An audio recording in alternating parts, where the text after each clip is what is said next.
Good afternoon.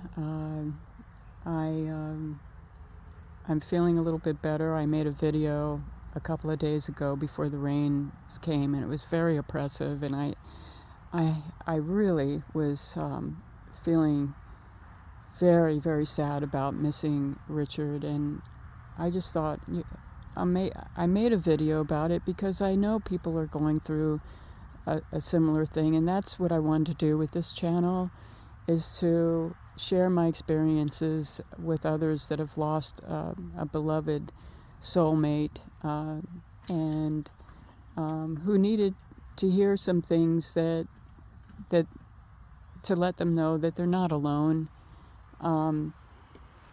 Well, today it rained for the last couple of days, and it finally cleared up, and we're going through a little drying period, and it's just sitting out here again under the open sky after the rain. It's just very peaceful for me, and it's very soothing and calming, and the lake is now filling up really well. Let me see if I can give you a little shot of it. Well, I don't want to walk through all the mud. It's muddy, but it is filling up, and we're in for more rain, so I believe that it's going to get completely full, and which is a nice thing to see.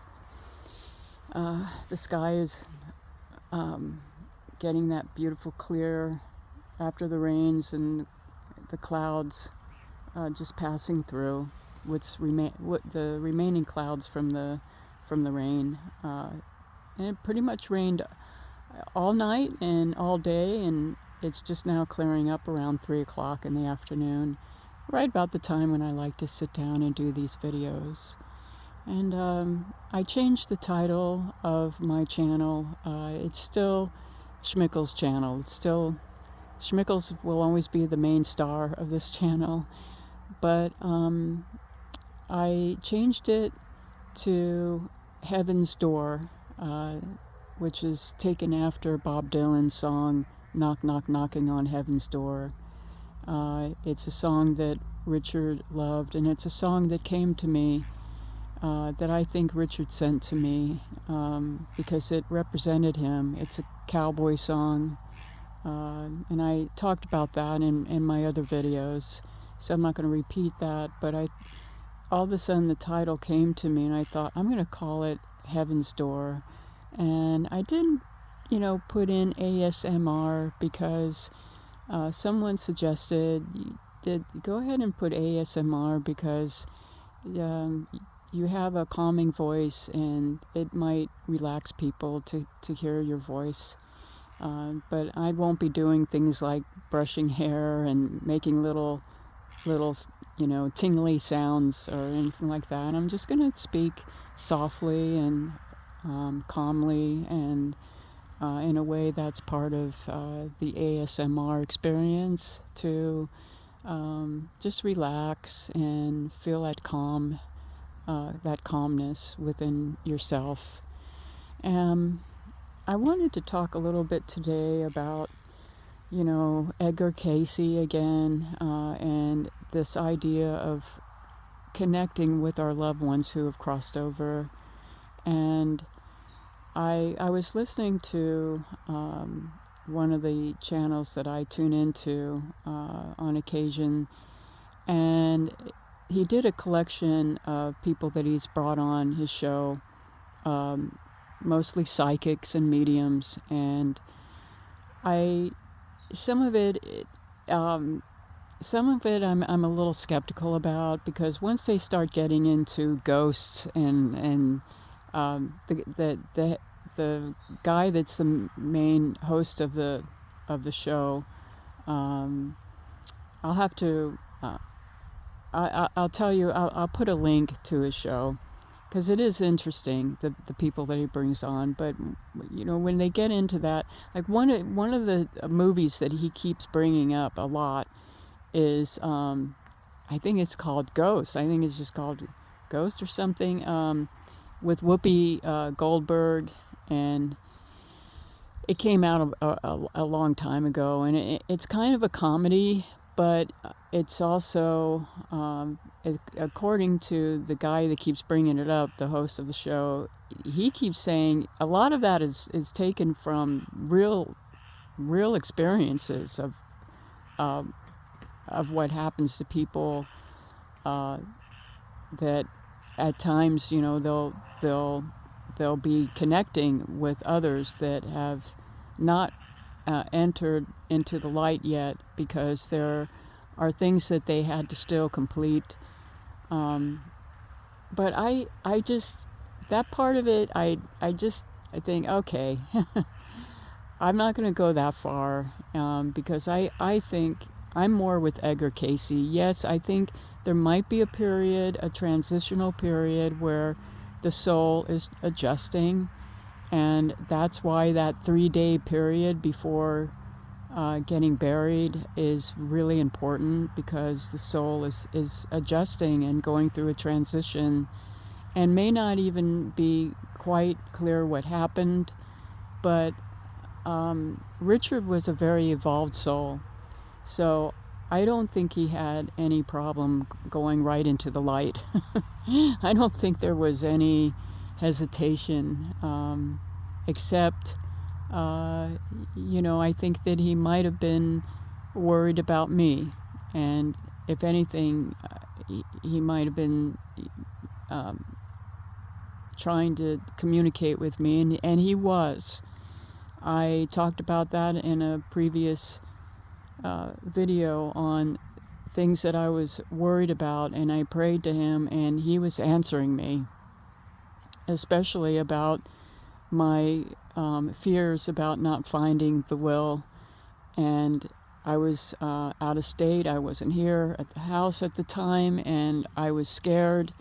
I didn't know what to do, and he was sending me the messages where it was. And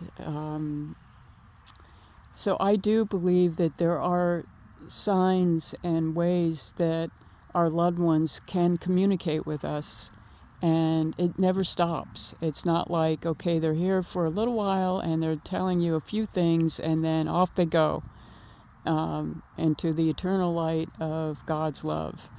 They are always in the eternal light of God's love, but that doesn't mean that they are not capable of watching over us and guiding us and being with us, at the same time, fulfilling whatever God's plan is for them, in terms of what they have to learn, and what they have to go on to learn as far as other higher schools of learning. And Richard was always learning. He was always learning new things when he was here. So I know that God has big plans for Richard on knowledge, and you know, receiving really essential, beautiful, spiritual, divine knowledge. He was always interested in astrology and numerology, and he didn't just study that halfway. Like, it wasn't like he read whatever astrology in a magazine or paper. That's cute, that stuff that comes out, like, oh, check your astrology in the, you know, that came out in such and such newspaper or magazine. No, whenever Richard decided to study something, he went all the way. He went, you know, full hog. I mean, just studied every detail, every in depth, totally in depth. He knew everything about his own birth chart. He knew everything about my birth chart, and so and anybody else that was important in his life, he did the birth chart on, including his son. And I found the birth charts. There's a little section on his table in the living room where he had all his astrology books, and I'm reading more about his own astrology.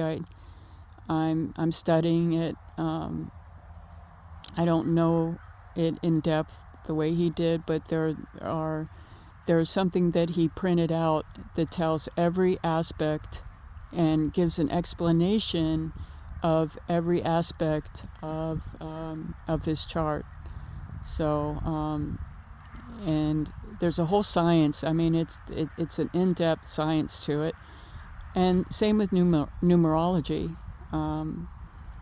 But I know that he has been sending signs, and I have never noticed before so many times that I'll just happen to wake up, just randomly, like, I'll be sound asleep, and then I'll wake up and I'll turn and I'll look at the clock, and it will say 111, or many times it will come up with triple numbers like 333, 555.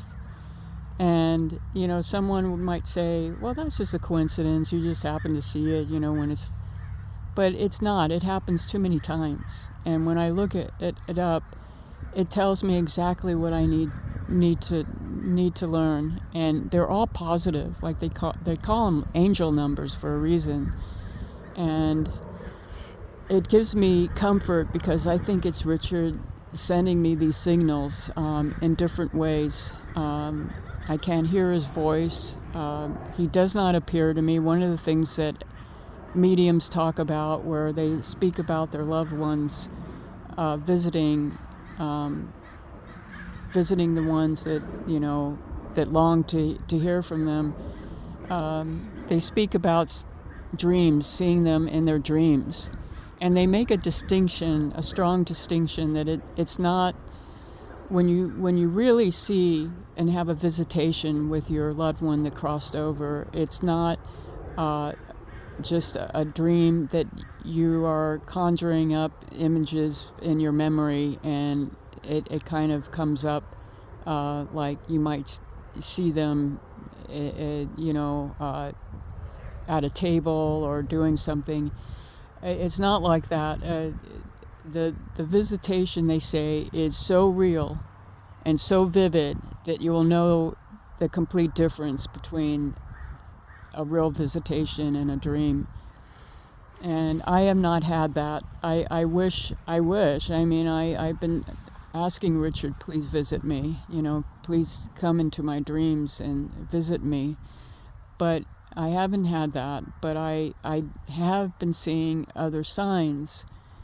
And I'll give you another example. I was getting quite a few signs when I was in Maui.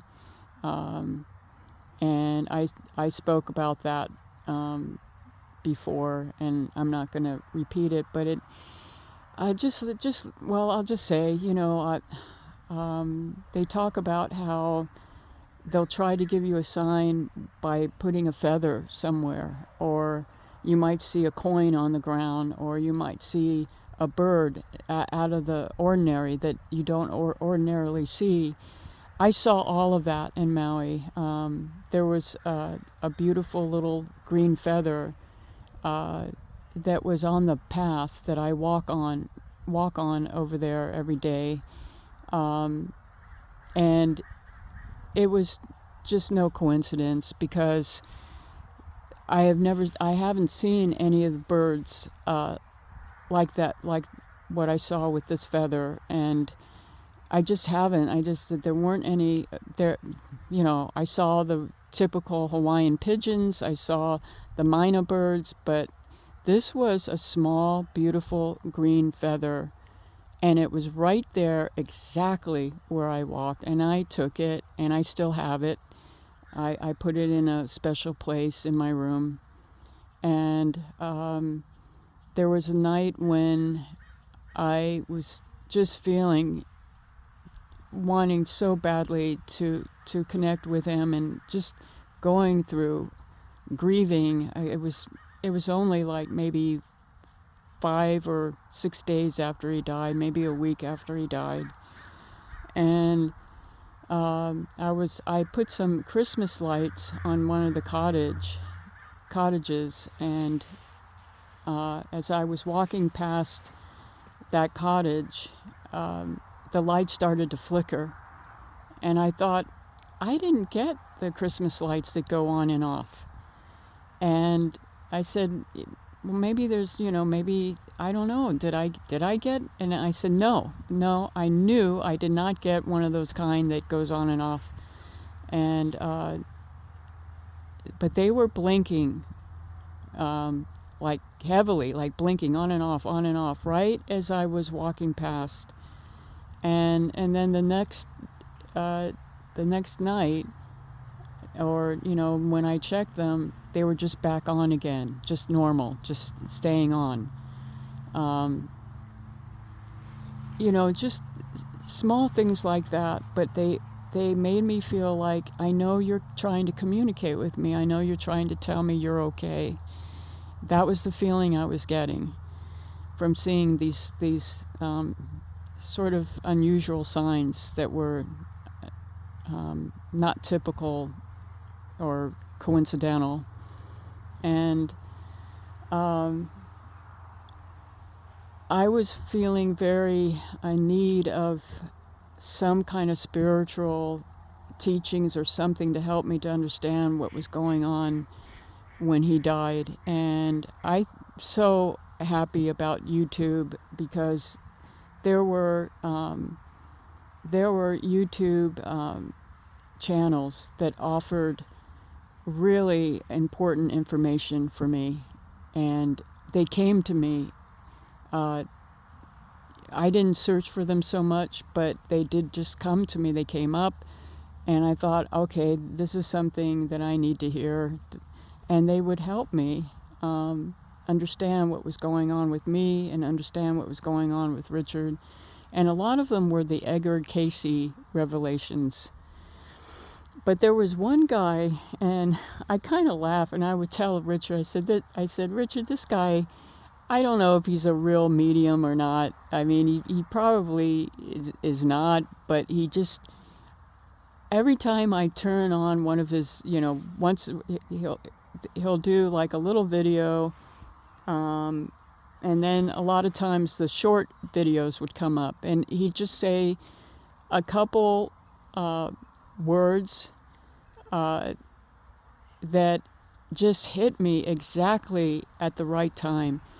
And I said, this guy, I would tell Richard, this guy, he I don't know if he's a phony or not, and it doesn't matter, because when I turn him on and when I listen to him, he says exactly the right thing that I need to hear at that particular time. And that's what counts. I mean, some of these people, who knows whether they're charlatans or not, but you can get the message no matter what. And it doesn't matter who's telling the message. If it comes up and they're trying to tell you something, it doesn't matter whether they're fake or real or anything. It's the message that counts. And a lot of those messages have been helping me.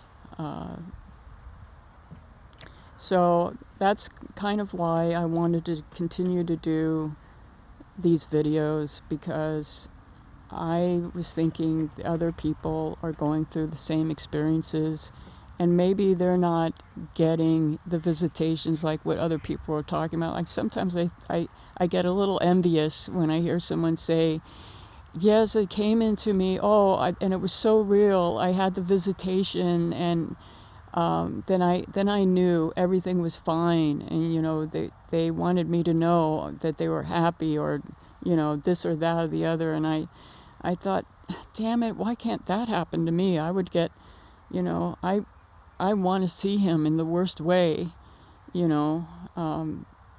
but that hasn't happened to me yet.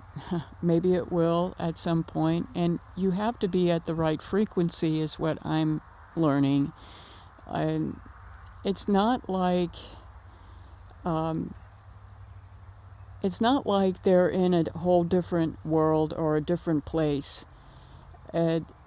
Everything is going on exactly at the same time, and they are here, and they are also in a place of how do you explain it? Just eternal, eternal being.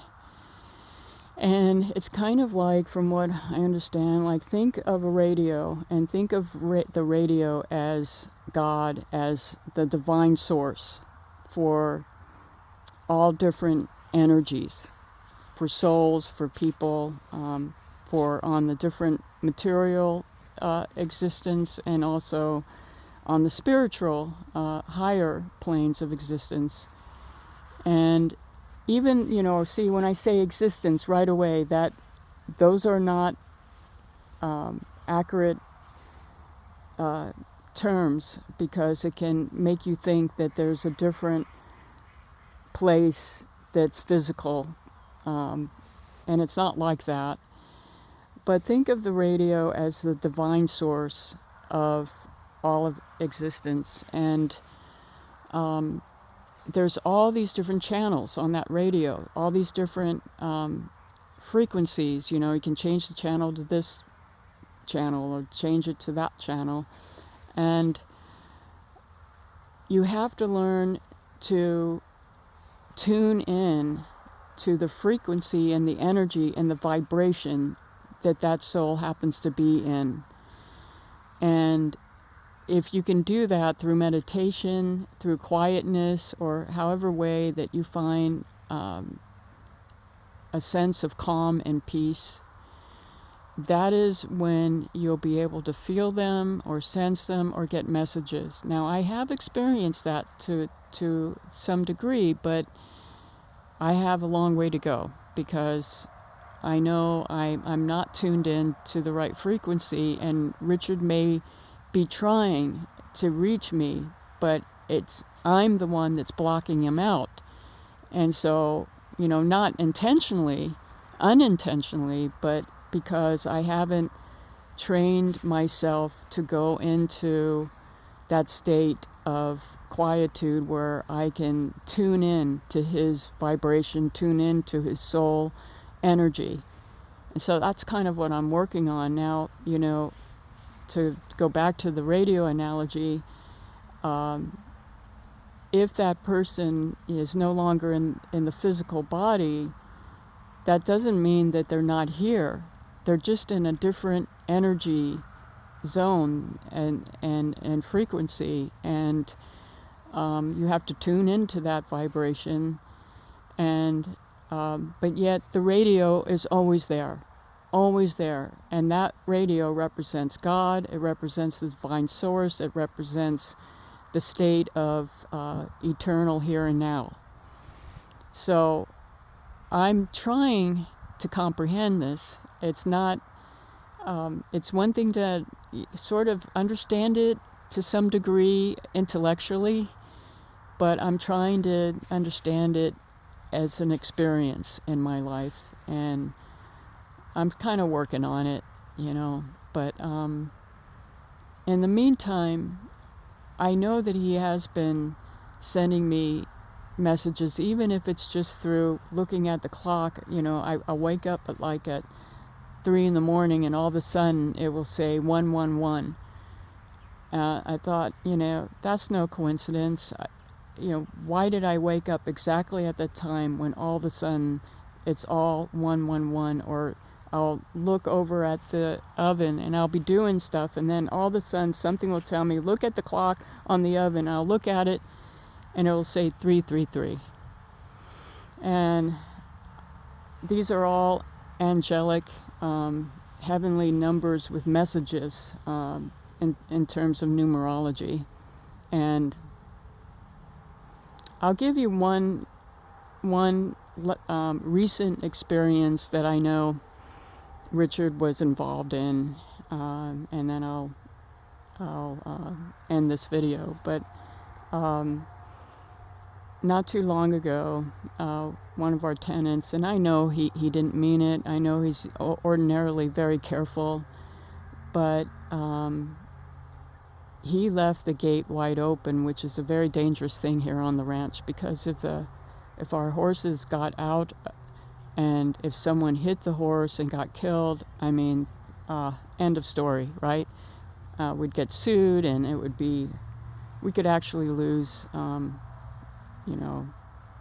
don't know what, but it could be extremely problematic, to say the least. So that's why Richard has always, emphasized over and over again, do not, even for a second, leave that gate open. Even if you're coming in and going out, all it takes is a horse to see it open, and horses are like that. They see an open gate, they think, oh, what's over there? Let's go check it out. And if they start running, all it takes is a second for them to run out. So it's very important. Well, this day, I ordinarily take Schmickles for a walk in the afternoon, like around 2 or 3 o'clock, and I walk them over to that side of the ranch. But it was getting close to sunset time, and it was kind of getting a little bit dark, but something was telling me, take Schmickles for a walk. Now that something was telling me, what I mean by that is, I think it was Richard. I think it was Richard sending a message, take Schmickles for a walk, go to the other side. Because I just don't. It's a nice time to take a walk. It's a very nice time to take a walk at near sunset, and I should do it more often, but it's not usually my thing to go out at that time. In fact, I never go out at that time. And like I said, I like to take my walks around 2 o'clock, 3 o'clock.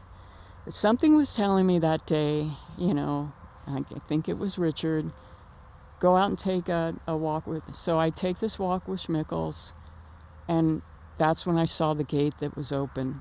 And no one else would have noticed it. I think even Anthony just plain forgot about it.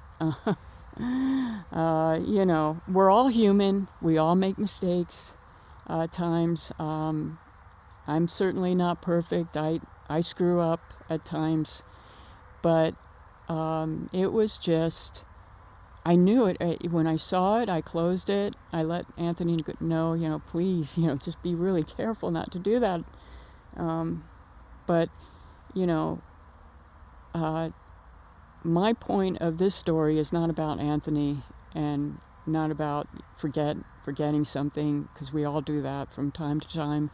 My point of the story is that I believe Richard was guiding me. I believe he was the one telling me, get your butt out there, because the gate's open. And I just thought, when do I ever take a walk at that time? And thank goodness I saw it and closed it. So there you go. Just want to let you know, our loved ones are with us. You just have to tune in, if you can, to their energy vibe, and you have to stay aware and watch.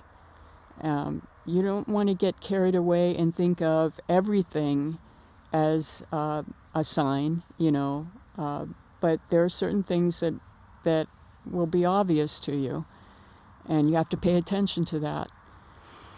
And also, I really do believe in talking with our loved ones. I think they hear. When I talk to Richard, I think he hears me.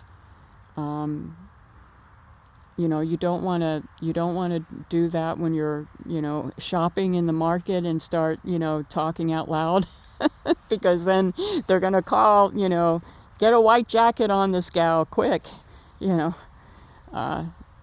but you can talk to them in your mind quietly when you're at the market, and you can talk to them out loud when you're alone, which is what I do, which is something I do when I go to his grave. I talk to him, and I always tell him, I know you're not in there, but it's just a very nice place to sit and talk with you. And so I'm just leave you with that message, a little bit more of a positive video than the last one I made. I was really, oh man, you go through days like that where you just crash, and just you just feel so alone and so lonely and miss, the person that you've been with, well, for me, for half my life. So, and anyway, have a beautiful New Year's, and that's my New Year's message for today. Thank you for listening. Bye-bye.